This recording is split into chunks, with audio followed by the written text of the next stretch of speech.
Hi viewers, welcome to our channel. Super star Mahesh Babu Sankranti పండుగ సందర్భంగా గుంటూరు కారం అనే సినిమాతో ప్రేక్షకుల ముందుకు వచ్చేశారు. ఇక ఎన్నో అంచనాలతో విడుదలైన ఈ సినిమాకు మిక్స్డ్ టాక్ అయితే వచ్చింది. కానీ ఆడియన్స్ రెస్పాన్స్ మాత్రం భారీగానే వచ్చింది. అయితే ఈ నేపథ్యంలో మహేష్ బాబు నటించిన గుంటూరు కారం సినిమాకి 7వ రోజు కలెక్షన్స్ ఎలా ఉందన్నది ఒకసారి మీరే లుక్ వేసేసేయండి.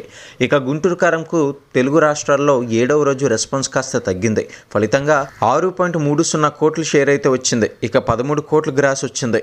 క్రేజీ కాంబినేషన్లో రూపొందిన గుంటూరు కారం మూవీకి అంచనాలకు అనుగుణంగానే ప్రపంచవ్యాప్తంగా 132 కోట్ల మేర బిజినెస్ అయితే జరిగినట్లు ట్రేడ్ వర్గాలు వెల్లడించాయి. దీంతో బ్రేక్ ఈవెన్ టార్గెట్ 134 కోట్లుగా నమోదైంది.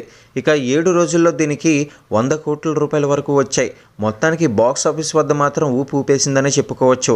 సూపర్ స్టార్ మహేష్ బాబు నటించిన గుంటూరు కారం మూవీకి తెలుగు రాష్ట్రాలతో పాటు వరల్డ్ వైడ్గా మంచి స్పందన అయితే వస్తుంది. ముఖ్యంగా ఆంధ్రప్రదేశ్, తెలంగాణలో ఈ చిత్రం 7 రోజుల్లోనే 200 కోట్ల గ్రాస్ మార్క్ని అయితే దాటేసింది. పండగ సందర్భంగా ఈ సినిమా విడుదల కావడంతో ఒక ప్లస్ పాయింట్ అని చెప్పుకోవచ్చు.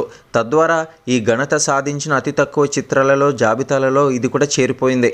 మరిన్ని బాక్స్ ఆఫీస్ లేటెస్ట్ అప్డేట్స్ కోసం ఛానల్ని సబ్స్క్రైబ్ చేసుకోండి.